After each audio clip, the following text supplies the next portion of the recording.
ఇంత చాలా దూరం నుంచి చాలా ప్రేమతో మన జిల్లా నలుమూలల నుంచి వచ్చిన మన ఆడపడుచులకి జన సైనికులకి ముందుగా పేరు పేరున మీ అందరికీ హృదయపూర్వక నమస్కారాలు తెలియజేసుకుంటూ మీ స్వాగతం పలుకుతాను.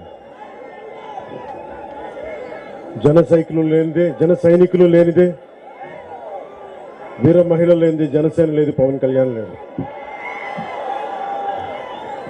వేదికను అలంకరించిన భారతీయ జనతా పార్టీ రాష్ట్ర అధ్యక్షులు శ్రీ సోమవీర్రాజు గారికి,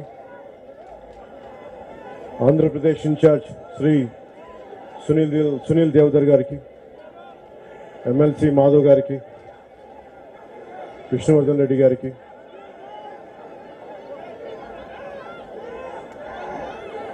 ఆదినారాయణ రెడ్డి గారికి, వాకాటి నారాయణ రెడ్డి గారికి, జనసేన నాయకులు హరిప్రసాద్ గారికి, కిరణ్ రాయల్ గారికి, పిఎస్సి చైర్మన్ నాదెండ్ల మనోహర్ గారికి, మా నాయకులందరికీ, వేదిక పైన మా నాయకులందరికీ ప్రతి ఒక్కరికి పేరు పేరున నా హృదయపూర్వక నమస్కారాలు, హృదయపూర్వక ధన్యవాదాలు.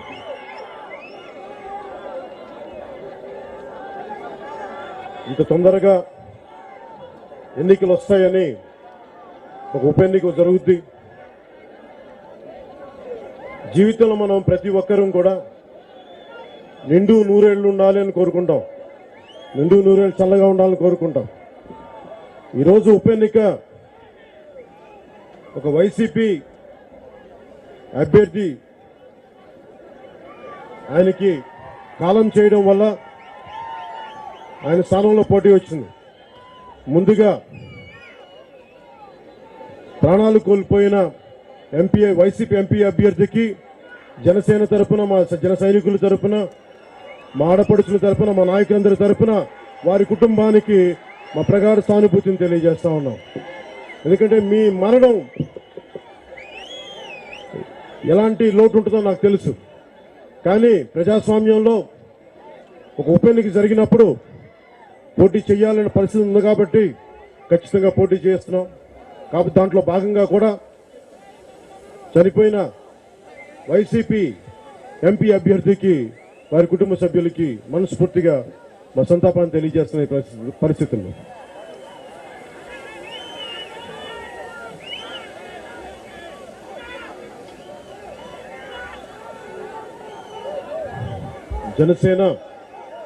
జనసేన పార్టీ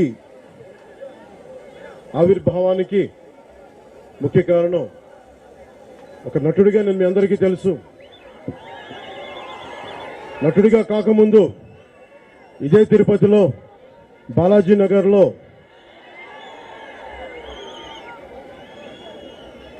దత్తాత్రేయుడు 12వ అవతారమైన శ్రీ రామ్లాల్ ప్రభుజీ అవతరించారు. వారి పరంపరలో వచ్చిన శ్రీ నృసింహ సరస్వతి శిష్య పరంపరలో వచ్చిన యోగిని రాజరాజేశ్వరి దేవి గారు బాలాజీనగర్ లో ఉండేవాడు. అక్కడ నేను యోగాభ్యాసం నేర్చుకునేవాడిని సినిమాలోకి రాకముందు. ఇది ఎందుకు చెప్తున్నానంటే, జీవితం పట్ల నాకు ఏ కోరికలు లేనివాడిని, సినిమా నటుడు అవ్వాలని కోరిక లేనివాడిని, రాజకీయాల్లోకి రావాలి అన్న ఆలోచన లేనివాడిని. కానీ నాలో ఉన్నది అణువణువున దేశభక్తి ఉంది. నా అణువణువున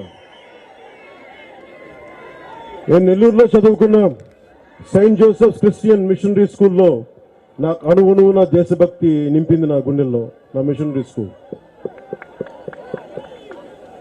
ఎందుకు చెప్తున్నానంటే, చరిత్ర చదువుకుంటున్నప్పుడు ఎన్ని ప్రాణత్యాగాలు జరిగినాయి, ఎంతమంది ప్రాణాలు కోల్పోయారు, ఎంతమంది జీవితాలను పణంగా పెట్టారు.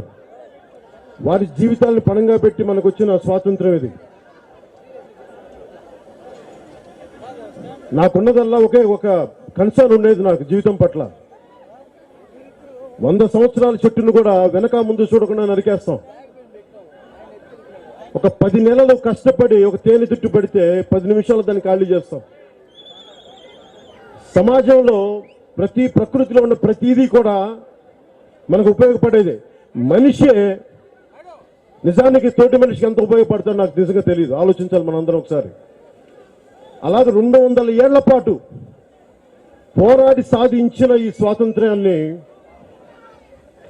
ఎవరో వాళ్ళ అబ్బసొత్తులాగా ఒక్కొక్క నాయకులు ఇష్టారాజ్యంగా ప్రజలకు సంబంధం లేదు, మీరు మా బానిసలు, మీరు ఓట్లేసి మీ చావు మీరు చావండి, మేము రాజ్యాధికారం చేస్తామని తొక్కి నార తీసుకు ప్రజల్ని హింసిస్తా ఉంటే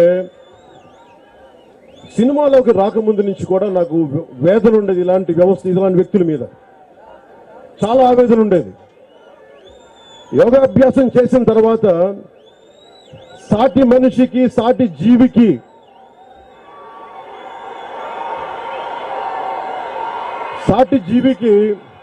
ఉపయోగపడని జీవితం దేనికి అనుకునేవాడిని. దాంట్లో భాగంగా చాలా చదివి, చరిత్ర చదివి, సామాజిక శాస్త్రం చదివి అధ్యయనంతో ఉన్న నాకు నటుడిగా అయిన తర్వాత నాకు అనిపించింది, సినిమాలో డైలాగులు చెప్పడం చాలా తేలిక, అన్యాయాన్ని ఎదిరించడం తేలిక, నిజ జీవితంలో వచ్చి ఒక్క అడుగు ముందుకేయడం కన్నా కష్టం, చాలా దుర్లభం. ఆ ధైర్యం ఎందుకు నేను చేశానంటే, ఎంతసేపు దేశం నాకేమిచ్చింది, సమాజం నాకేమిచ్చింది అని అడుగుతాం, కానీ నేను దేశానికి ఏమిచ్చాను, నా సమాజానికి ఏమిచ్చాను మనం అడగం.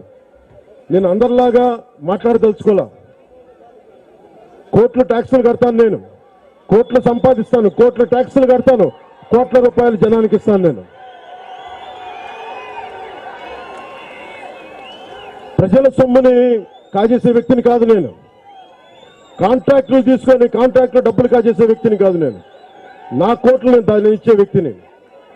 అది నాకు మన ధర్మాన్ని, భారతదేశపు ధర్మాన్ని అర్థం చేసుకున్న వాడిని కాబట్టి నేను చేయగలను. కానీ ఎవరో ఎక్కడో కూర్చొని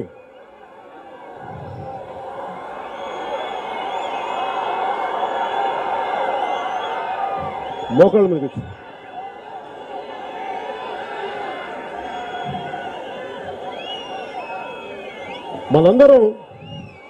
మనందరం నాతో సహా మనందరం ₹1 సంపాదిస్తే 48 పైసలు, రూపాయికి 48 పైసలు ట్యాక్స్ కడతాం. ట్యాక్స్ దేనికి కడతామంటే మన రోడ్లు బాగుండాలి, మన ప్రభుత్వ ఆసుపత్రులు బాగుండాలి, మన చదువుకునే ప్రభుత్వ బడులు బాగుండాలి, మనకు అన్నం పండించే రైతు సుభిక్షంగా ఉండాలి, కార్మికుల భవిష్యత్తు బాగుండాలని చెప్పి మనం ట్యాక్సులు కడితే, ఆ ట్యాక్సులు వీళ్ళ సిమెంట్ ఫ్యాక్టరీలకి, వీళ్ళ సారా అడ్డాలకి వెళ్ళిపోతుంటే అందరిలాగా చేతులు మడుచు కూర్చునే వ్యక్తిని కాదు. నాదైనా వంతు పోరాటం చేస్తాం. కష్టమో నష్టమో అంటే ఒక అన్యాయం జరుగుతున్నప్పుడు మనం నోరెత్తకపోతే ఆ అన్యాయం మరింతగా పేటరేగిపోద్ది. ఇందాక సునీల్ దేవధర్ గారు మాట్లాడుతూ వైసీపీ గుండాల పార్టీని ఎందుకన్నారంటే, మన ట్యాక్సులు మనం కట్టి మనందరం ఉమ్మడిగా 100 మంది ఉంటే వీళ్ళు విజయం సాధించారు. నేను కాదంట్లా, 151 మంది ఎమ్మెల్యేలతో ఉన్నారు, విజయం సాధించారు. కానీ మీకు ఓటేసింది సంపూర్ణ 100% మీకు ఓట్లు వేయాల. 100% మంది ట్యాక్సులు కడితే అందరి దగ్గర డబ్బులు తీసుకొని మీకు ఎవరైతే కావాలో మీ వరకు మీరు డబ్బులు పంచు, అందరి సొమ్ముని వాళ్ళ ఖజానాలోకి వెళ్తే ఆ డబ్బులు అందరికి పంచుతా ఉన్నారు వీళ్ళు. అది వాళ్ళ బలం. మనం ఇచ్చాం బలం వైసీపీకి, మనందరం కలిస్తే వైసీపీకి బలం ఇచ్చాం. అది మనం మర్చిపోవద్దు. ఎంతకాలం భయపడతాం ఎవరికైనా, ఏ గుండాకైనా సరే, ఎవరికైనా సరే. పులివెందుల అనగానే మీకు తెలుసా, పులివెందుల అనగానే ఇప్పుడు ప్రతి ఒక్కరికి పులివెందుల స్థాయి రాజకీయం అంటారు. పులివెందుల స్థాయి రాజకీయం అంటే ఇప్పుడు పులివెందులు అనే పేరు దుర్మార్గానికి, దోపిడీకి, అలాంటి పేరుకి అయిపోయింది. కానీ నిజంగా పులివెందుల గొప్పతనం మీకు తెలీదు. పులివెందుల గొప్పతనం 1892లో సరస్వతి విలాసం అనే లైబ్రరీ పెట్టిన ఒక సరస్వతి విలాసం అనే లైబ్రరీ పెట్టారు మనకి పులివెందుల్లో. కోస్తాంధ్ర కంటే కూడా సీమాంధ్రలో, కోస్తాంధ్రలో 18వ శతాబ్దంలో 18 లైబ్రరీలు ఉంటే సీమాంధ్రలో 21 గ్రంథాలయాలు ఉండేవి. అలాంటి గ్రంథాలయమే పులివెందులో ఉండేది. సరస్వతి నిలయం. అలాంటి లైబ్రరీలు ఉన్నది. అలాంటి సీమ ఫ్యాక్షనిజానికి, గుండాయిజానికి, రౌడీజానికి మారిపోతే ఒక సగటు భారతీయుడిగా నా కడుపు మండుదు. నాకు ఎవడి మీద దౌర్జన్యం చేస్తారు మీరు? మానవ హక్కులు కాలరాసిపోతా ఉన్నాయి మనకి.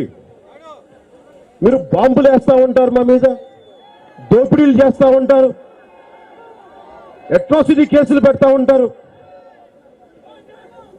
వైసీపీ నాయకులకి తిరుపతి నడిపొడ్డు నుంచి నేను చెప్తున్నాను, చాలా పద్ధతిగానే చెప్తున్నాను, గుర్తుపెట్టుకోండి. ఇది కొత్త తరం, నవతరం. ఫ్యాక్షన్ గుండాగాళ్ళకి భయపెట్టే వాళ్ళకి భయపడే వ్యక్తి పవన్ కళ్యాణ్ కాదు, గుర్తుపెట్టుకోండి. మా జన సైనికులు అంతకంటే కాదు, మా నాయకులు అంతకంటే కాదు, భారతీయ జనతా పార్టీ జనసేన నాయకులు మీకు భయపడే వ్యక్తులు కాదు. ఎదురు తిరుగుతాం, రోడ్ల మీదకి వస్తాం, చొక్కాలు పట్టుకొని లాగుతాం. మర్యాదగా ఉండండి ఒక్కొక్కళ్ళు. మన పంచాయతీ ఎన్నికల్లో దేశం కోసం చనిపోయిన ఒక వ్యక్తి, దేశం కోసం ప్రాణాలు విడిచిన ఒక సైనికుడు రైల్వే కోడూరు దగ్గర మైసూరు వారి పల్లెలో పంచాయతీ ప్రాణాలు కోల్పోయిన మాజీ సైనికోద్యోగి ఆయన సతీమణి గెలిస్తే వారి మీద దాడులు, బెదిరింపులు అంతటితో ఆక్క ఎక్కడ కోడూరులో పక్కన ఉన్న 4 కిలోమీటర్ల దూరం ఉన్న రైల్వే కోడూరులో ఇవ్వాల్సిన ఈద్గాకి, ముస్లిం సమాజానికి ఇవ్వాల్సిన బరియల్ గ్రౌండ్ కి వాళ్ళు వెళ్ళి తీసుకెళ్లి పక్కనున్న కావాలని ఇబ్బంది పెట్టడానికి మైసూరు వారి పల్లెల్లో 17 ఎకరాల స్థలం అక్కడిచ్చారు.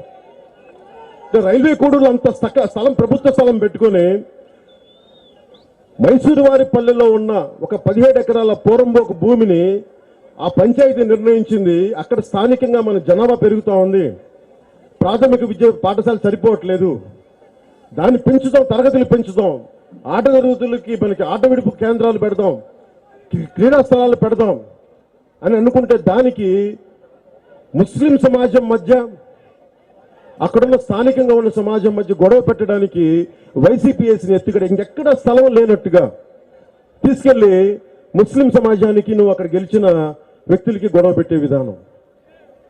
ఈ పద్ధతి కొద్ది సంవత్సరాల క్రితం అయితే మనం ఆలోచించే మనకి భయం ఉండేది.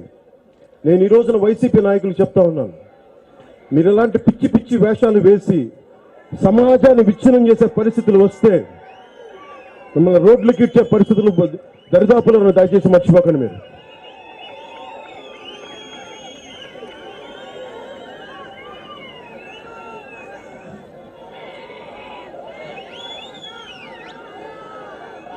ముఖ్యంగా AP Andhra Pradesh law and order, Andhra Pradesh law and order ఎంత దిగజారిపోయింది అంటానికి ప్రతి ఎమ్మెల్యే కూడా ఒక గుండాలా మాట్లాడతాడు. ప్రతి ఎమ్మెల్యే, ప్రతి వైసీపీ ఎమ్మెల్యే గుండాలాగా మాట్లాడతాడు. మీరు ఎమ్మెల్యేలా గుండాలాయా? మీరు 151 మంది గుండాలాంటి గుండాగిరిలాగా ప్రయత్నించే వ్యక్తులు అందరినీ చెప్పట్లేదు, కానీ ప్రతి ఒక్కరూ కూడా వైసీపీ ఎమ్మెల్యేలు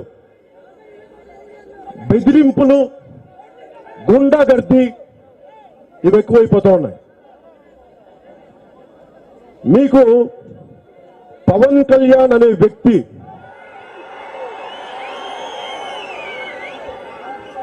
చాలా ఆలోచించి రాజకీయాల్లోకి వచ్చిన వ్యక్తి, మర్చిపోకండి. మీ గుండాగర్దీలకి, మీ బెదిరింపులకి నేను భయపడే వ్యక్తిని కాదు. అవసరమైతే తల తెగిపోవాలి తప్ప అడుగు వెనక్కి పడదు, గుర్తుపెట్టుకోండి.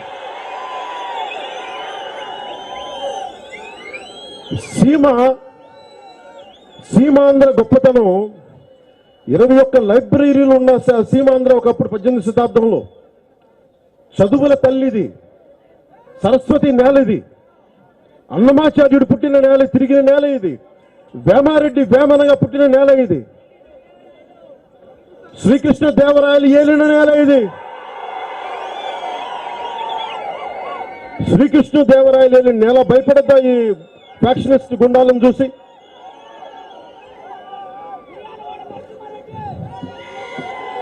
ఒక్కొక్కరు ఉయ్యాలవాడ నరసింహారెడ్డి గాని, కృష్ణదేవరాయలు గాని, ఒక్కొక్కరు అన్యాయాలు ఎదిరించిన వాళ్ళు, వీళ్ళెవరికి భయపడలా. బ్రిటిష్ వారిని ఎదిరించిన వాళ్ళు వీళ్ళంతా. ఈ రోజున ఇంతమంది యువతున్నారు మీరు, ఇంతమంది యువత. నేను రోడ్ల మీదకి వస్తే అనంతపురంలో కానీ, రాజంపేటలో కానీ, కడపలో కానీ, ఏ మూలకెళ్ళినా, పలమనేరు, పుంగులూరు, మదనపల్లి, ఏ మూలకెళ్ళినా సీమలో యువత రోడ్ల మీదకి వచ్చి ఆవేదన వ్యక్తం పరుస్తూ ఉంటారు. ఎలక్షన్ వచ్చేటప్పటికి మీరు ఎందుకు భయపడుతున్నారు? ఎందుకు భయపడుతున్నారు? ఎందుకు భయం మీకు? ధైర్యం చచ్చిపోయిందా మీలో? ఆవేశం చచ్చిపోయిందా మీలో? ఒక్క ఎమ్మెల్యే బెదిరిస్తే భయపడిపోతారా మీరు? పౌరుషం లేదా మీలో? అరే, ఆత్మ గౌరవం లేని బతుకులేం బతుకులు మనవి. భయపడితే చచ్చిపోతాం తప్ప ముందుకెళ్ళాం. పోరాడితే బానిస సంఖ్యలు అయిపోతాయి, మర్చిపోకండి. శ్రీ చెప్పినట్టుగా భయపడకండి మీరు. నేను ఏది కూడా ఆచరించకుండా మిమ్మల్ని ఎప్పుడు అడిగేయమని చెప్పను. కోట్లు వదులుకున్న తర్వాతే కొంత చందాయమని అడుగుతాను. వృత్తి వదులుకున్న తర్వాతే, సినిమాలు వదులుకున్న తర్వాత బయటకు వచ్చాను. నేను 3 సంవత్సరాలు వదిలేసాను, సినిమా పక్కన పెట్టాను. మధ్యలో సినిమాలు చేస్తా ఉంటే వీళ్ళు అడుగుతా ఉన్నారు సినిమాలోకి వెళ్ళిపోయాడని. నాకు మీలాగా సిమెంట్ ఫ్యాక్టరీలు లేవయా, నాకు మీలాగా ప్యాకెట్ క్లబ్బులు లేవయా నాకు. అయినా రాజకీయ నాయకులు ఎలా బతుకుతారా? అసలు మనం ఆలోచించాం ఎప్పుడన్నా? రాజకీయ నాయకులకి డబ్బులు ఎక్కడి నుంచి వస్తాయని ఏమన్నా ఆలోచించామా? ₹1,00,000 మనకి ముఖ్యమంత్రి గారి శాలరీ ఎంతో 1,50,000 ఎంతో చెప్తారు హైయెస్ట్. ప్రధానమంత్రి గారికి 4 లక్షల పైచీలు కరెక్ట్ తెలియదు కానీ దాదాపు అట్లా అని చెప్తారు. మరి ఎక్కడి నుంచి డబ్బులు వస్తాయి వీళ్ళకి? వైసీపీ ఎమ్మెల్యేలకి ఎక్కడి నుంచి డబ్బులు వస్తున్నాయి? ఓటుకి ₹2,000 సార్, ఎక్కడి నుంచి వస్తున్నాయి మీకు డబ్బులు? ఈ మధ్యన మద్రాస్ హైకోర్టులో చీవాట్లు పెట్టింది. ఖజానాను ఖాళీ చేస్తా ఉన్నారు మీరు. 20 ప్రశ్నలు సంధించింది రాజకీయ నాయకులు అందరికీ. అంటే 2,000 కోట్లు ఖర్చు పెట్టండి, 3,000 కోట్లు, 10,000 కోట్లు ఖర్చు పెడితే ఎక్కడి నుంచి వస్తున్నాయి డబ్బులు? ఎవడబ్బు సొమ్మది మీరు పెడుతుంది? ఎవడబ్బు సొమ్మిది? ఎక్కడి నుంచి వస్తున్నాయి డబ్బులన్నీ? అంటే నన్ను కూడా వెళ్ళి సినిమాలన్నీ మానేసి నన్ను కూడా అడ్డదారులు దొక్కమంటారా నన్ను విమర్శించే వాళ్ళందరికీ? అరే, రాగి సంకటి తిని బతుకుతాం తప్ప మనకు చచ్చిపోం మేము. అడ్డదారులు తక్కువ మేము. పిడికడు రాగి సంకటి తిని బతుకుతాం. అధికారం దొరకలేదు పస్తులు ఉంటాం తప్ప అడ్డగోలుగా మేము అన్యాయపు సంపదలు మాకు వద్దు. మాకు అలాంటి రాజకీయం కూడా మేము చేయం. చిన్న స్థాయి నుంచి ఒక చిన్నపాటి దుకాణంలో పనిచేస్తూ దేశ ప్రధానమంత్రి అయ్యారు నరేంద్ర మోదీ గారు ఈ రోజు. అలాంటి వ్యక్తి బలంగా ఉన్నారు రాష్ట్ర దేశానికి. సరిగ్గా 7 సంవత్సరాల క్రితం ఇదే తిరుపతిలో, ఆ రోజున సోమవీరాజు గారు మిగతా నాయకులు కూడా ఉన్నారు. ఆ రోజున రాష్ట్ర విభజన అడ్డగోలుగా జరిగినప్పుడు, ఆంధ్రప్రదేశ్కి అన్యాయం జరిగినప్పుడు ఆ రోజున ఒకటే కోరుకున్నాం, జాతీయ నాయకత్వం మారాలి, కాంగ్రెస్ వల్ల మనం నష్టపోయాయి, కాంగ్రెస్ ఉండకూడదు అని మనందరం సంకల్పిస్తే ఈ రోజున మా ప్రధానమంత్రి గారు నరేంద్ర మోదీ గారు ఇక్కడికి వచ్చినారు. ఈ రోజున ఇదే తిరుపతి నుంచి ఒక సంకల్పం ఇద్దాం అందరం. వచ్చే సంవత్సరాల్లో ఆంధ్రప్రదేశ్ దశ దిశ మారాలని కోరుకుందాం మనందరం. ఆ దశ దిశ ఏంటి? 1000 కోట్లతోటి ఓట్లు కొనే రాజకీయ విధానం పోవాలి. స్వచ్ఛమైన రాజకీయ నాయకులు రావాలి. 40 సంవత్సరాలు ఐఏఎస్ అధికారినిగా పనిచేసి చీఫ్ సెక్రటరీగా పదవి విరమణ చేసి రాయచూర్లో మేడం రత్నప్రభ గారు రాయచూర్లో కర్ణాటకలో రాయచూర్లో పనిచేస్తే ఆవిడ ఫోటోల్ని గుండెల్లో పెట్టుకునే వ్యక్తులు నాకు వ్యక్తిగతంగా తెలుసు. నాకు విశిష్టమైన ఐఏఎస్ అధికారుల కుటుంబం నుంచి వచ్చిన ఆవిడ. వారి కుటుంబం మీకు తెలుసో తెలియదు, చాలా మంది తెలియకపోవచ్చు. ఇక్కడ ఐఏఎస్ శంకరన్ ఐఏఎస్ గారిని ఒక చాలా గొప్ప వ్యక్తులు ఒక ఆయన ఉండేవారు, ఆయన కాలం చేశారు. మానవ హక్కుల కోసం పాటుపడ్డ వ్యక్తి. అలాంటి వ్యక్తితోటి చాలా సన్నిహితంగా మెలిగిన కుటుంబం రత్నప్రభ గారి కుటుంబం. ఆవిడ ఐటీ సెక్రటరీగా ఉన్నప్పుడు ఈ రోజున ఆంధ్రప్రదేశ్లో ఐటీ ఉంది అంటే బలమైన, ఇంకా బలంగా మనకి హైదరాబాద్తో పోటీ పడుతున్నామంటే దానికి ఇంకా ఆంధ్రప్రదేశ్ ఇంత మాత్రం ఐటీ ఉందంటే దానికి రోడ్ మ్యాప్ వేసింది రత్నప్రభ గారు. ఆ విషయం మనం మర్చిపోం. ఈ రోజున రాజకీయాల్లోకి ఎవరైనా రావచ్చు, నేను దానేం కాదంట్లా. వైసీపీ నిలబెట్టిన అభ్యర్థి తప్ప ఉప్ప నేను చెప్పట్లా. కానీ అర్హత ఎవరికి ఉందో తిరుపతి పార్లమెంటుకి అర్హత ఎవరికి ఉంది?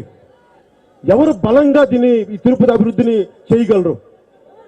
సపోజ్ ఉదాహరణకి ఇక్కడ వైసీపీ ఎంపీ ఇక్కడ గెలిస్తే ఢిల్లీకి వెళ్ళి ఏం చేయగలరు మీరు ఆలోచించండి. ఏం మాట్లాడలేరు. ఎందుకు మాట్లాడలేరు చెప్తాను. ఆయన గెలిచిన ఆయన గొంతు ఉండదు, ఆయన గొంతు ఉండదు. ఆయనకి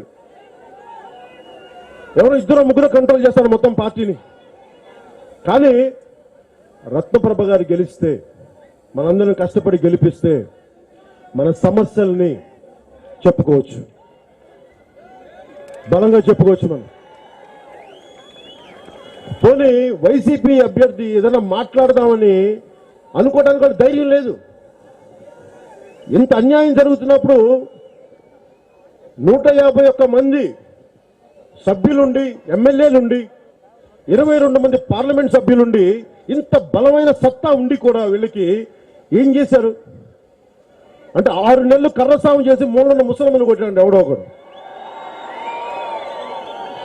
అలాగా 151 మంది ఎమ్మెల్యేలు, 22 మంది పార్లమెంట్ సభ్యులుంటే కూర్చొని రోడ్డు మీద వెళ్ళే జనాల్ని, మా చిన్నపిల్లల్ని వాళ్ళని కూర్చొని మీ మీద ఎస్సీ ఎస్టీ అట్రాసిటీ కేసులు పెడతాం, మిమ్మల్ని చావు కొడతాం, మీకు రేషన్ కార్డులు ఇవ్వం, మీకు ఓట్లు వేస్తే మీకు రేషన్ కార్డులు ఇవ్వం, మీకు కొండపైన మీరు మీ కొట్లు పెట్టుకుని మీ కొట్లు తీసేస్తాం, మీ మీద ఎర్రచందనం స్మగ్లింగ్ కేసులు పెడతాం. ఇవే బెదిరింపులు.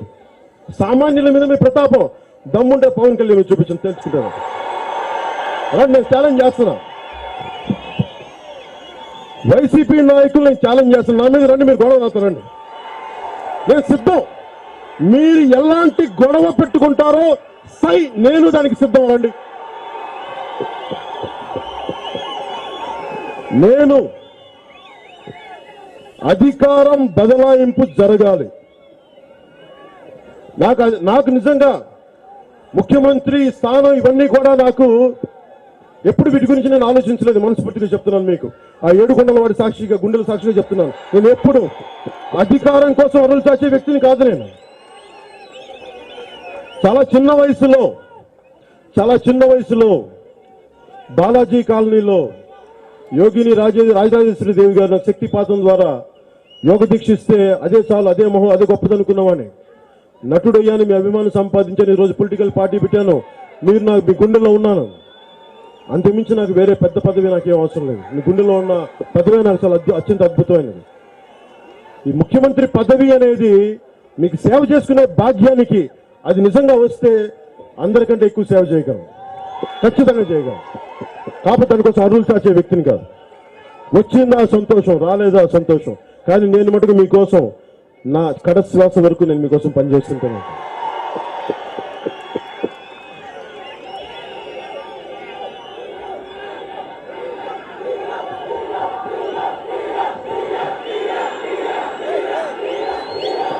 ముఖ్యంగా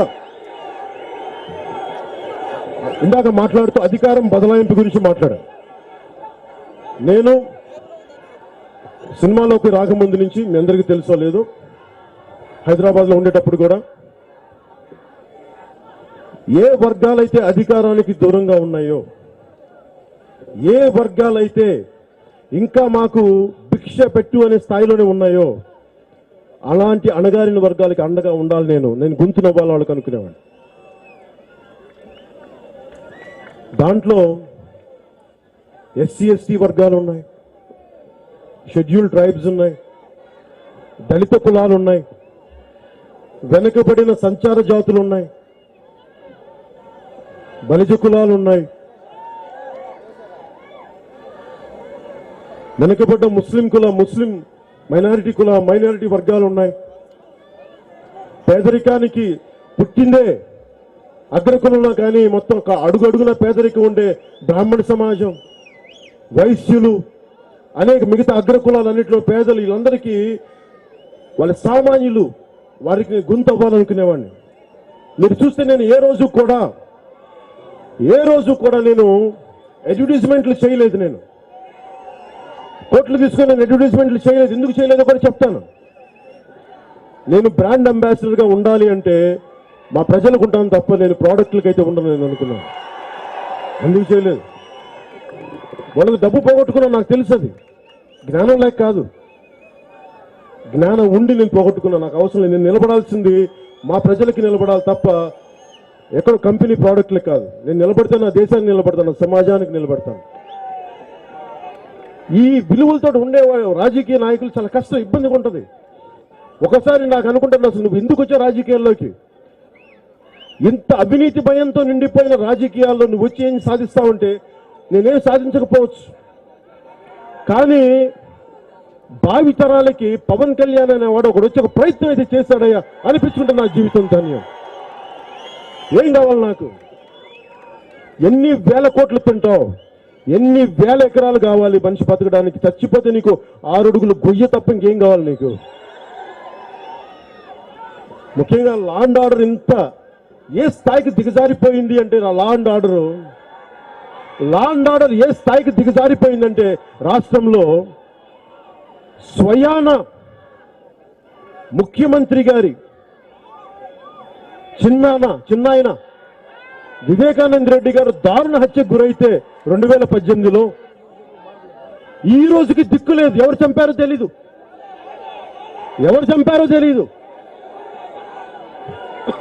100కు పైగా ఐపీఎస్లు ఉన్నారు. 100కి పైగా ఐపీఎస్లు. నిన్న ఢిల్లీలో వివేకానంద రెడ్డి గారి అమ్మాయి శ్రీమతి సునీత గారు, నేను అడిగి, మా తండ్రి చనిపోయారు, సొంత చిన్నాయన జగన్ రెడ్డి గారి సొంత చిన్నాయన వివేకానంద రెడ్డి గారు సొంత చిన్నాయన చనిపోతే మీరు దోషులను పట్టుకోలేరా? మీరు అంటే పట్టుకోవట్లేదు, తెలిసి పట్టుకోవట్లేదు అంతే. మీకు తెలిసి ఎవరు చేశారు? ఆవిడ చెప్తున్నారు, సునీత గారు చెప్తా ఉన్నారు, నేను చెప్పట్లేదు, ఆవిడ చెప్తున్నారు. ఆవిడ అన్న మాట, మా సొంత నానే చనిపోయి దిక్కు లేకపోతే ఇక సామాన్య ప్రజల పరిస్థితి ఏంటి? ఇది మనందరం చూడాలి. పులిని బట్టి అంటే గతంలో తెలుగుదేశం ఉన్నప్పుడు ఏమనుకున్నారు? తెలుగుదేశం పోతే మంచిది వస్తా అనుకున్నారు. పులిపోయి భూతం పట్టుకుందన్న, ఇప్పుడు అట్లా ఆచరణంగా తయారై కోడికత్తి కరెక్ట్. అది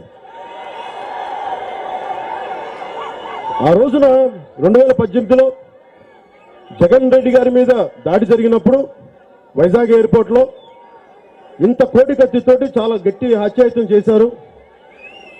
అప్పటి గవర్నర్ నరసింహన్ గారు కూడా దాన్ని ఖండించారు. దీని మూలాల్లోకి వెళ్ళాలి, దీని లోతులకు వెళ్ళాలి, దీన్ని పట్టుకోవాలి, దోషులు ఎవరన్నా. మరి ఇప్పుడు దాకా 2 సంవత్సరాలు డీజీపీ దగ్గర నుంచి సిఐడి దగ్గర నుంచి అందరూ మీ చేతిలో ఉన్నారే. మీరు ఎందుకు కోడికత్తితో పొడిచిన వ్యక్తి ఎవరు, ఎందుకు, దేనికోసం చేసి నిర్ధారించలేకపోయారు? దీన్ని బట్టి అర్థం చేసుకోవచ్చు రాజకీయాలు ఏ స్థాయిలో ఉంటాయని. ఈ స్థాయిలో ఉన్నప్పుడు మీకు సొంత చిన్నాయన్ని చనిపోతే అది ఆ క్రిమినల్స్ ని కాపాడే వ్యక్తులు రాజ్యాలు వెళ్తున్నప్పుడు సామాన్యుడికి ఏం న్యాయం జరుగుద్దా? ఒకసారి మీరు ఆలోచించాలి. ఇందులో చాలా మంది వైసీపీ వాలంటీర్స్ కూడా ఉన్నారు. నాకు నిజంగా చెప్తున్నాను, మీకు ఉద్యోగం ఇచ్చి మీకు 10,000 వస్తే నేను ఆనందించేవాడిని. కానీ మీరు కూడా ఆలోచించాలి. డాంటే అని ఒక నాటకకర్త చెప్తాడు, ఒక తప్పు జరుగుతున్నప్పుడు అందరం కూర్చొని దాన్ని వెనకేసుకొస్తే ఆ పాపలో మనం కూడా పాలు పంచుకునే వాళ్ళు అవుతాం, మర్చిపోకండి.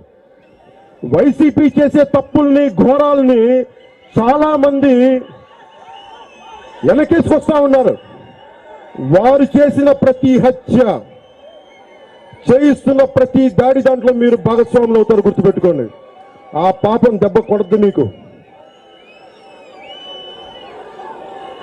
శేషాచలం అడవులు ఎర్రచందనంకు అడ్డగోలుగా కూల్చేస్తా ఉన్నారు. అప్పటి ముఖ్యమంత్రి పోయినసారి చంద్రబాబు నాయుడు గారు అమరావతి రాజధానికి మాకు ఫండ్స్ అవసరం లేదు, ఇక్కడ మనకి ఎర్రచందనం దొంగలు నమ్మితే అక్కడ మనకి క్యాపిటల్ రాజధాని కట్టేయచ్చు. 8,000 టన్నులు అమ్మితే 1,600 కోట్ల రూపాయలు ఇచ్చినప్పటికీ మరి ఆ రోజున మరి ఏ ఉద్దేశంలో మరి అంత పెద్ద డబ్బు ఎలా వచ్చిందో తెలియదు. మరి 1,600కి ఎందుకు కుదించబడింది ఈ రోజుకి మనకు అర్థం. పోనీ వీళ్ళు కూడా ఇంకో 300 కోట్లకి ఎర్రచందనం వేలం వేస్తామని చెప్తా ఉన్నారు. ఈ ఎర్రచందనం వేలకు వేలు మీరు చెట్లు కూల్చేస్తా ఉన్నారు. ఎక్కడ చూసినా కొండల చుట్టూ మీకు కనిపిస్తా ఉంటాయి, మంటలు పెడతా ఉన్నారు. ఈ స్మగ్లర్లు కాల్చేస్తా ఉన్నారు. ఇదివరకు ఎర్రచందనం చాలా చిన్న చిన్న దొంగలు పట్టుకెళ్ళేవాళ్ళు. ఇప్పుడు ఏంటంటే ఏకంగా లారీలోనే పట్టుకెళ్ళిపోతా ఉన్నారు. ఎవడు ఆపేవాడు ఎవడు లేడు. రేషన్ హౌస్ డెలివరీ అవుతుందో లేదో నాకు తెలియదు, కానీ ఎర్రచందనం అయితే చైనాకి మీకు రేషన్ డోర్ డెలివరీ అవుతుందమ్మా మీకు. కానీ ఎర్రచందనం చైనాలో డోర్ డెలివరీ అవుతుంది. ఎర్రచందనం చైనా వాళ్ళు వచ్చి మన లడాఖ్లో గల్వన్ వ్యాలీలో మన సైనికులు చంపుతా ఉంటే వైసీపీ ప్రభుత్వం స్టేట్ గా మన ఎర్రచందనం శేషాచలం అడవులోని ఎర్రచందనం తీసుకెళ్లి డైరెక్ట్ చైనాకి ఎక్స్పోర్ట్ చేసుకుంటా ఉన్నారు. ఇది వీళ్ళ దేశభక్తి. సిగ్గుండాలి వీళ్ళకి. ఈ వైసీపీ చెప్తున్నాను, ఈ స్మగ్లర్లకు కానీ ఆ వ్యవస్థ ఎవరైతే ఎర్రచందనాన్ని ఒక పచ్చని వృక్షాన్ని వృక్షో రక్షితి రక్షత అంటాం, అలాంటి పచ్చని శేషాచలంలోని దశాబ్దాల పాటు ఎదిగిన ఎర్రచందన వృక్షాలని మీరు నేల కూలుస్తా ఉన్నారు. నేల కూలిన ప్రతి ఎర్రచందనం చెట్టు, కూలుస్తున్న ప్రతి చెట్టు కూడా వైసీపీ మీ పతనానికి మెట్టు, గుర్తు పెట్టుకోండి.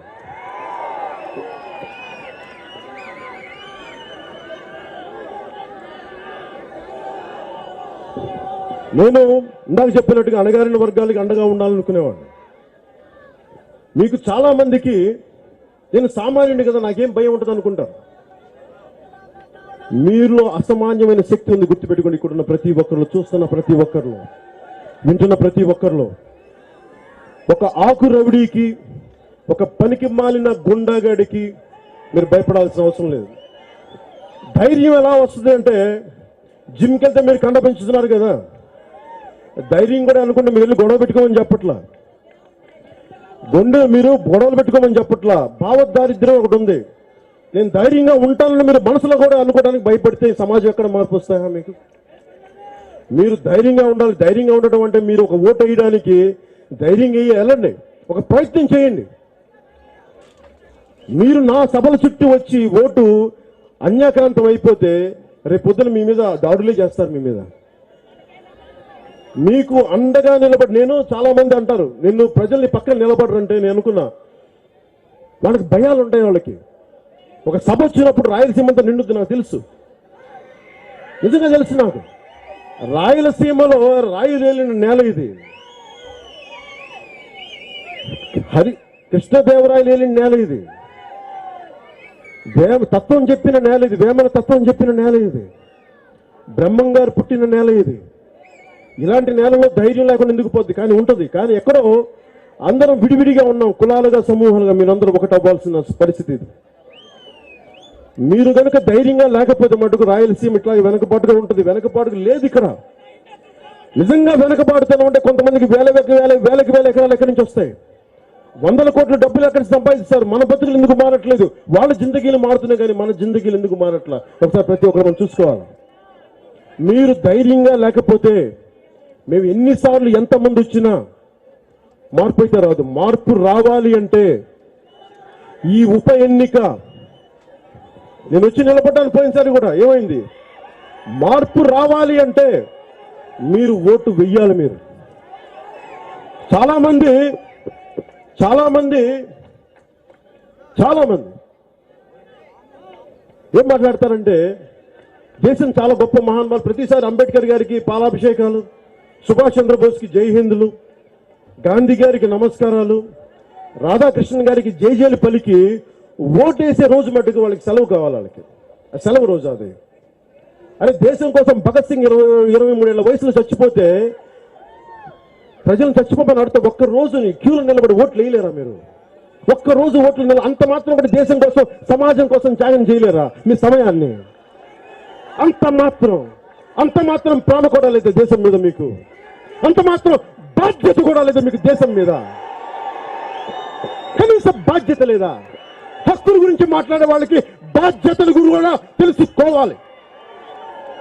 ఈ దేశం నాకేమి ఇచ్చింది, సమాజం నీకు ఏమి ఇవ్వాలి, నీకు బతికిచ్చింది, జన్మిచ్చింది నేల, దీనికోసం నీకు బాధ్యతలు ఉన్నాయి, నీకు నిలబడాలి దేశం కోసం. శేషాచలం అడుగులు 700 వృక్షాలు కూర్చుంటే మనకు బాధ్యత లేదా? ఉంది మనకి. మిమ్మల్ని అడుగులేని స్మగ్లర్లు కొట్టమంటున్నావా? లేదే.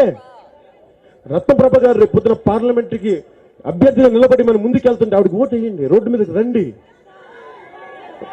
డబ్బుల కోసం వెళ్ళకండి. మీకు 2000 ఇస్తున్నారంటే ఎక్కడో అప్పునిచ్చి ఇవ్వాలి, మళ్ళీ ఆవిడ అప్పు ఎలా చేస్తే మళ్ళీ దోపిడీ చేయాలి. అలాంటిది భారతీయ జనతా పార్టీ జనసేన చేయడానికి సిద్ధంగా లేదు. నిజాయితీగా ఉన్నదలుచు. ఎందుకంటే మేము మీకు నిజాయితీగా నిలబడితేనే రేపు నిజాయితీ సేవ చేయగలం. మన మధ్యన వైసీపీ ఎమ్మెల్యే ప్రకాశం జిల్లాలో కరోనా సమయంలో వెళ్ళి మాకు కొంచెం అన్న పనులు కావాలని అడిగితే అంటే పెద్దరే ఆ బుక్ తీసుకురాన్నాడు. లోపల నుంచి బుక్ తీసుకొస్తా, నీ పేరేంటి, ఆ పలానా గ్రామం, పలానా మండలం, ఆ ఊరు, నీకు 2000 ఇచ్చిన ఊరికి నీకు ఎందుకు చేయాలి పో అన్నాడు. పేరుతో సహా రిజిస్టర్లు మెయింటైన్ చేస్తారా వీళ్ళు? అంటే మనకు ఓటు తీసుకుంటే నైతిక హక్కు కోల్పోతాం. ప్రమాణాలు చేయించుకుంటారు, ఒట్లు వేయించుకుంటారు. 2000 రూపాయలకి మన జీవితం, మన భవిష్యత్తును అమ్మేసుకుంటాం. అక్కడున్న బిడ్డ ఉన్నాడు, 2000 రూపాయలకి ఆ బిడ్డ భవిష్యత్తు మీరు అమ్మేసుకుంటారా? మీరు దయచేసి 2000 రూపాయలకి మీ భవిష్యత్తు నమ్ముకోకండి.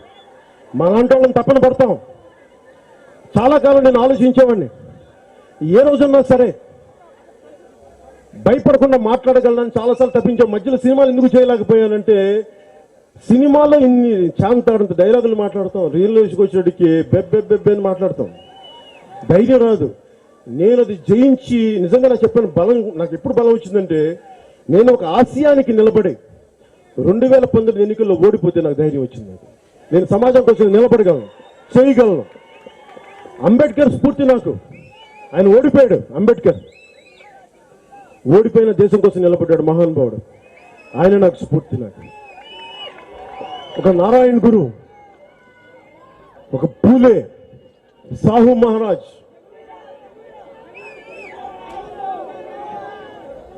స్వామి వివేకానంద, ఇలాంటి ఎందరో జాతీయ అంతర్జాతీయ స్థాయిలో ఎంతో మంది నాయకులు నాకు ప్రభావితం చేశారు. ఎందుకంటే ప్రజల కోసం నువ్వు నిలబడాలి, వేరే దారి లేదు దానికి. ఏమి ఇవ్వదు, నీ సమాజం ఏమి ఇవ్వదు. ఇంతమంది నన్ను గుండెల్లో పెట్టుకున్నా, ఇంత ప్రేమిచ్చారు, నేను మీకు ఏమి ఇవ్వగలను తిరిగి రుణం? నేను ఈ దేశానికి రుణగ్రస్తుని నేను అందుకు వచ్చాను రాజకీయాల్లోకి. నాకు ఏ పదవి ఎక్కువ కాదు, నేను సంపాదించే ధనం నాకు సరిపోద్ది, దాని నుంచి దానాలు చేయగలను నేను. అలాగే భారతీయ జనతా పార్టీ అనగానే ముస్లింలకి వ్యతిరేకమని మాట్లాడతారు. ఇది హిందూ దేశం. ఇది హిందూ దేశం అంటే అన్ని మతాల్ని కలుపుకెళ్లే దేశం అని.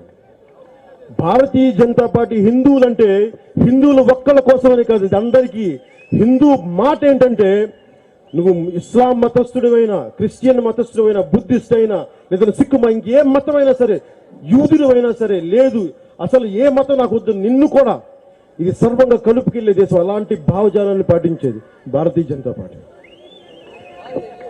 నేను మానవత్వం, దేశాన్ని, ధర్మాన్ని నమ్మిన వాడిని. నేను ఎందుకు తిరుపతి సీటు ముఖ్యంగా జనసేన ఎందుకు వదులుకుందని చెప్పడానికి కూడా మీ కారణం చెప్పాలి. 99లో భారతీయ జనతా పార్టీ గెలిచిన సీట్ ఇది. జాతీయ స్థాయిలో ఉన్న నాయకత్వానికి మన తిరుమల, మన తిరుపతి, వాటికన్ సిటీ ఎలాగో క్రిస్టియన్ సమాజానికి జెరూసలేం ఎలాగో, మక్కా ఎలాగో అలాంటి ప్రసిద్ధమైంది మన తిరుపతి. ఇలాంటి దేశం, ప్రపంచం చూసే క్షేత్రానికి జాతీయ స్థాయి నాయకత్వానికి బాధ్యతలు అప్పచెప్తే మనకి తప్పప్పులు కానీ, శేషాచలం అడవుల్లో ఎర్రచందనం నరికివేత దగ్గర నుంచి 7 కొండల వాడికి 7 కొండలు ఎందుకు 2 కొండలు చాలు అలాంటి మాటల దగ్గర నుంచి అందరికీ కూడా భారతీయ జనతా పార్టీ కానీ మనం నిలబడగలిగితే మనకి న్యాయం జరుగుద్ది. అంతకుముందు వారు గెలిచిన సీటు, యంత్రాంగం బలంగా ఉంది. మనం తోడ్పాటును అందిస్తే రాబోయే సంవత్సరాల్లో ఆంధ్రప్రదేశ్ దశ దిశ మనం నిర్ధారించుకునే శక్తి, నిర్దేశించే శక్తి మన దగ్గర ఉంటుందనే ఉద్దేశంతో ఈ రోజున భారతీయ జనతా పార్టీకి మనస్ఫూర్తిగా రత్నప్రభా గారికి మీరు నిలబెట్టండి, ఒక సీనియర్ ఐఏఎస్ అధికారినిగా నిలబెట్టండి అని చెప్తే మనస్ఫూర్తిగా మీరు ఇంత అత్యుత్సాహం, ఇంత చక్కని ఉత్సాహంతో, ఇంత స్పిరిటెడ్ గా వచ్చినందుకు మీ అందరికీ పేరు పేరున నేను ధన్యవాదాలు తెలుపుకున్నాను. మా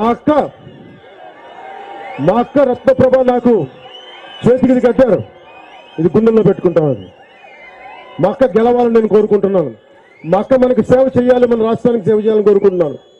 మీరు ఏ రకంగా అయితే ఐటీ కారిడార్ దగ్గర నుంచి మీరు ఎంత రోడ్ మ్యాప్ ఇచ్చారో, భవిష్యత్తులో కూడా ఇంతమంది యువతకి ఉపాధి అవకాశాలు కావాలి, ఆడబిడ్డలకి భద్రతతో పాటు ఉపాధి అవకాశాలు కావాలి, ఇక్కడ పరిశ్రమలు రావాలి. ఇలాంటి కీలకమైన ఒక నిర్మాణానికి మీరు సహకరించాలి. మీ తోడ్పాటు, మీ అనుభవం, మీ తెలివి, మీ యుక్తి, మీ శక్తి, మీ మొత్తం మీ పరిచయాలు అన్ని రాష్ట్రానికి ఒక ప్రయోజనకారిగా ఉండాలి. మనస్ఫూర్తిగా మా అక్క రత్నప్రభ గారిని నేను కోరుకుంటాను. నేను మనకి ఈ రోజున వైసీపీ నాయకులు ఓట్లు కడగడానికి వస్తే ఒకటే అడగండి వాళ్ళని, 153 గుళ్ళు పైగా మీరు అపవిత్రం చేశారు, మీ విగ్రహాలు మీకు చేతులు నరికేశారు, అపవిత్రం చేశారు, పూజించే విగ్రహాలకి అశుద్ధం రాశారు. మీకు రాముడి ఏ దేశం అయితే ఈ దేశం, రామ అంటే ఈ దేశం కదులుద్ది. ఈ దేశం వెన్నెముక రాముడు. అలాంటి రాముడి విగ్రహాన్ని తల శిరచ్ఛేదం చేస్తే ఈ రోజుకి మీరు దోషులను పట్టుకోలేకపోయారు. మీరు ఈ రోజుకి విచారణలోనూ, ఆంధ్రప్రదేశ్ పోలీసులో విచారణలోనూ టెక్నాలజీ వాడటం దిట్టలని ప్రైజులు కొట్టారే, సర్టిఫికేట్లు వస్తున్నాయి. మీరు రాముడి విగ్రహాన్ని ఎవరు శిరచ్ఛేదం చేశారో మీరు పట్టుకోలేకపోయారా? రథాలు తగలబెట్టారా అంతర్వేదులు, దాన్ని పట్టుకోలేకపోయారా? బిట్రగుంట నెల్లూరులో రథం కాల్ చేస్తే పట్టుకోలేకపోయారా?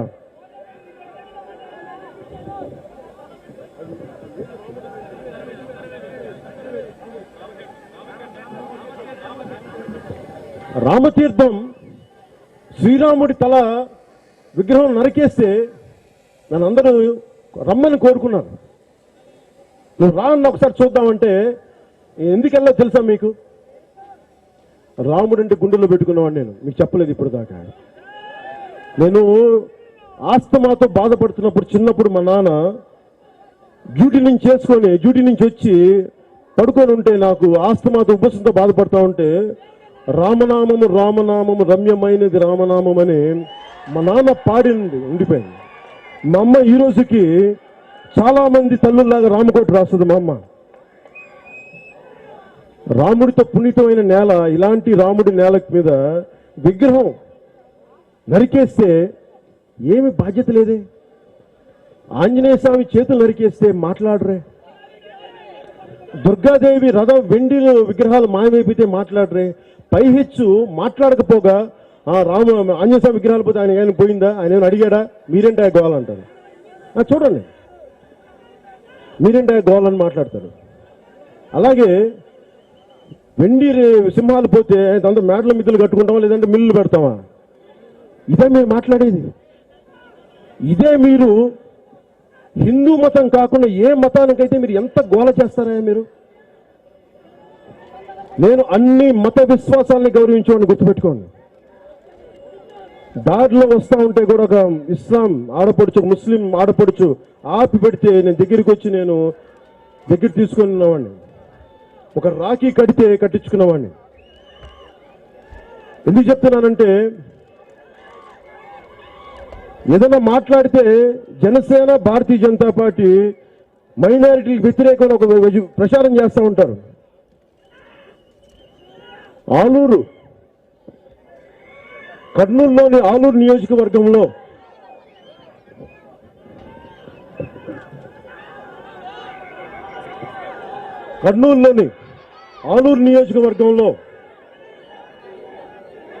దేవనకొండ మండలం బంటుపల్లి గ్రామంలో చాంద్ పాషా అని చెప్పి ఒక ముస్లిం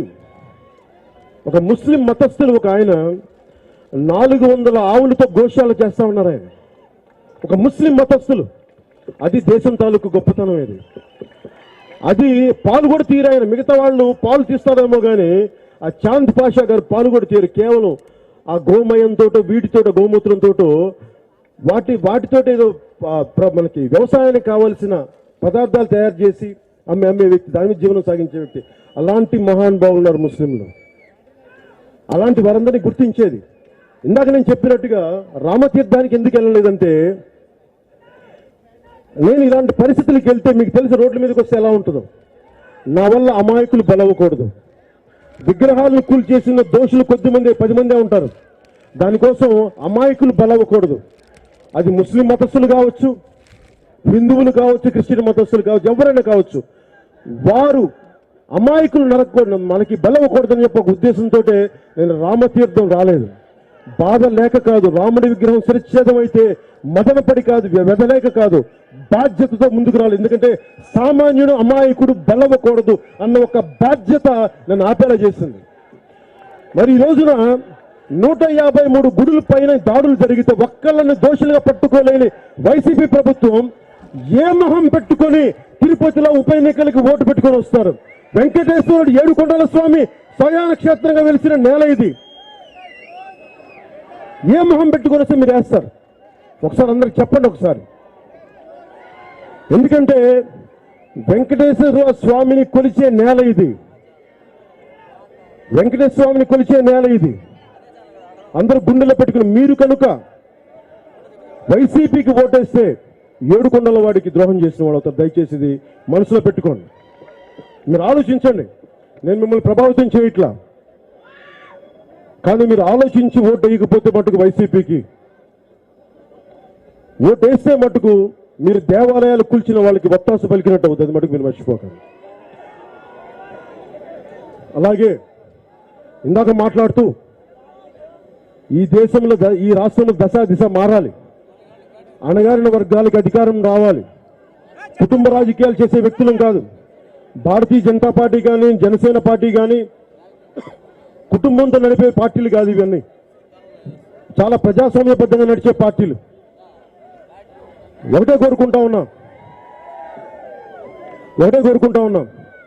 ఒకే ఇంట్లో అన్న ముఖ్యమంత్రి అయితే సోదరి నాకు అన్యాయం జరిగింది చెప్పి వాళ్లే బయటకు వచ్చి రోడ్ల మీదకి మాట్లాడే పరిస్థితి ఈ రోజున.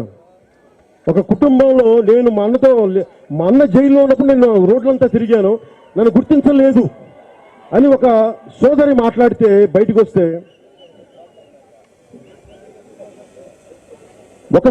ఎవరైనా సరే ఒక 5 సంవత్సరాల పాటు ఒక పార్టీ అధికారంలో లేకపోతే మా వాళ్ళు దూరం అయిపోయారని చెప్పి కొన్ని బలమైన సామాజిక వర్గాలు బాధపడితే, అసలు అధికారంలో లేని కులాలు, మాదిగలు కానీ, మాలలు కానీ, యాదవులు కానీ, బోయలు కానీ, దక్కలు కానీ, రజకులు కానీ, సంచార జాతులు కానీ, ఎస్టీలు కానీ, కాపులు కానీ, బలిజలు కానీ, వైశ్యులు కానీ, మరి వీళ్ళందరూ ఏమనుకోవాలి?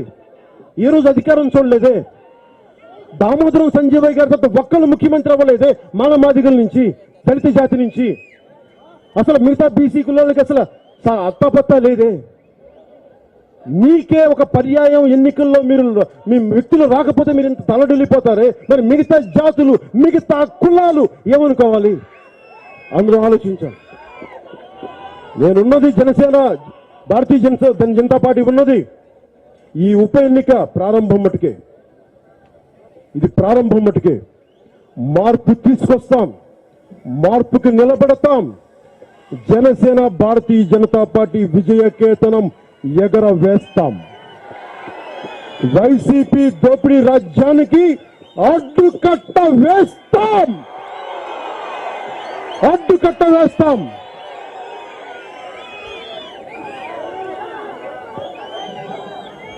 రత్నప్రభ గారిని, మా అక్క రత్నప్రభ గారిని, మన అక్క రత్నప్రభ గారిని తిరుపతి పార్లమెంట్ భారీ మెజారిటీతో గెలిపించాలని మనందరూ కృషి చేద్దాం. చిత్తశుద్ధిగా, త్రికరణ శుద్ధిగా మనం నిలబడదాం. అలాంటి మన సోదరి, మన అక్క రత్నప్రభ గారిని గెలిపిద్దాం. ఇది భవిష్యత్తుకి దిశానిర్దేశం చేసే ఎన్నిక. ఇది దయచేసి దృష్టిలో పెట్టుకొని మీ అందరూ మీ ఆశీస్సులు కావాలి, మీ ఆశీర్వాదాలు కావాలి. మీకు అండగా నిలబడతాం. నేను మీకు నా సంగతి మీకు తెలిసి నేను చెప్పక్కర్లా. గెలుపు ఓటములో నేను ఒకే వ్యక్తిని, 2 సార్లు మారను. నేను మీకు అండగా నిలబడేవాడిని. మనస్ఫూర్తిగా మీకు ధన్యవాదాలు తెలియజేసుకుంటూ ఒకసారి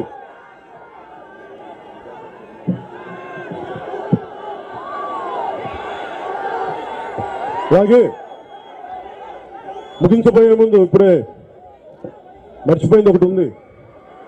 పైన తిరుమలలో ముఖ్యంగా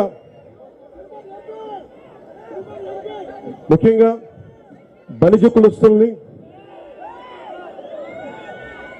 వైసీపీ నాయకులు చాలా హింసిస్తా ఉన్నారని తెలుస్తా ఉంది. చిన్న బతుకులు బలిజలవి. వాళ్ళ దగ్గర సిమెంట్ ఫ్యాక్టరీలు లేవు. వాళ్ళ దగ్గర బలిజల దగ్గర అందరూ అణగారిన వర్గాల ద్వారా వాళ్ళు మామూలు సామాన్యమైన వ్యక్తులు. వాళ్ళని మీరు బెదిరించడం, మీ మీద ఎర్రచందనం, బలిజల మీద ఎర్రచందనం కేసులు పెడతాం, టాక్సీ డ్రైవర్ల మీద మీ లైసెన్సులు రద్దు చేస్తాం. బీజేపీ జనసేనకి మీరు ఓటేస్తే ప్రతి ఒక్కరిని రకరకాలుగా బెదిరిస్తా ఉన్నారు. మీ రేషన్ కార్డు రద్దు చేస్తాం, మీ పథకాలు రద్దు చేస్తామంటే ఒకటే చెప్తా ఉన్నాం. మీరు మనుషుల్ని, బలిజల్ని కానీ మీరు బెదిరించే కొద్దీ బలిజలు బలపడతారు తప్ప వెనక్కి తగ్గరు. గుర్తుపెట్టుకోండి. బలిజలే కాదు, బోయలు కానీ, యాదవులు కానీ, మాదిగలు కానీ, వెనుకబడ్డ సంచార జాతులు కానీ, మైనారిటీలు కానీ, ఎవరైనా సరే మీరు బెదిరించే కొద్దీ బలపడతాం తప్ప భయపడం. గుర్తుపెట్టుకోండి. మీరు బలిజల్ని హింసించడం మానేసుకోండి. మీరు బలిజల్ని భయపెట్టడం మానేసుకోండి. నేను ఎప్పుడు కుల గురించి ప్రస్తావన చేయను. నాకు అన్ని కులాలు, అన్ని మతాలు సర్వం సమానం నాకు. కానీ ప్రత్యేకించి ఇక్కడ బలిజల మీద టార్గెట్ పెట్టారని చెప్పి నాకు ప్రతి ఒక్క తెలియజేస్తా ఉంటే నేను ఈరోజు మీకు మాటిస్తున్నాను. అన్ని కులాలతో పాటు బలిజలకు మేము అండగా ఉంటాం. మర్చిపోతాం విషయం. మీ మీద దాడులు జరిగిన అన్ని కులాల్లాగా మేము వచ్చి నిలబడతాం. తిరుమలలో మీరు బెదిరిస్తా ఉంటే షాపులు, చిన్న షాపులు, దేవుడి పటాలు అమ్ముకునే వాళ్ళు, పండ్లు అమ్ముకునే వాళ్ళు, కొబ్బరి బొండాలు అమ్ముకునే వాళ్ళు, వాళ్ళ మీరు బెదిరించేది? జగన్ రెడ్డి గారు, మీరు మీ మనుషులు మీరు తిరగబట్టం. ఇది ఒకటి చెప్తున్నాను, అన్ని జాతులకి ఎవరైనా సరే, నాయకులు ఎవరైనా కావచ్చు, మీరు తిరగబడటం నేర్చుకోకపోతే, ఎదురు తిరగటం నేర్చుకోకపోతే బానిసలుగానే బతకాల్సి వస్తుంది. మీరు నిర్ణయించుకోండి. బానిసలుగా బతకాలనుకుంటున్నారా, లేదంటే స్వేచ్ఛా వాయువులతో సంకల్పించుకొని ముందుకు వెళ్ళాలనుకుంటున్నారా? మీ నిర్ణయం. మేము అండగా ఉంటామని తెలియజేసుకుంటూ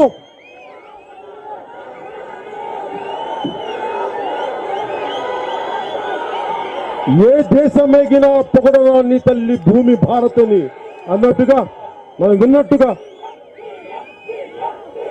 ఒక్కసారి వైసీపీ కోటలు బద్దలయ్యేలాగా ఎర్రచందన వృక్షాలని చైనాకి అమ్ముడు పెట్టేసిన ఈ వైసీపీకి గుండెలు పిక్కటిల్లేలాగా, గుండెలు బద్దలయ్యేలాగా ఒక్కసారి భారత మాతకి జయ జయ పలుకుదాం. రెడీనా? భారత్ మాతా की, भारत माता की, भारत माता की जय हिंद, जय हिंद, जय हिंद।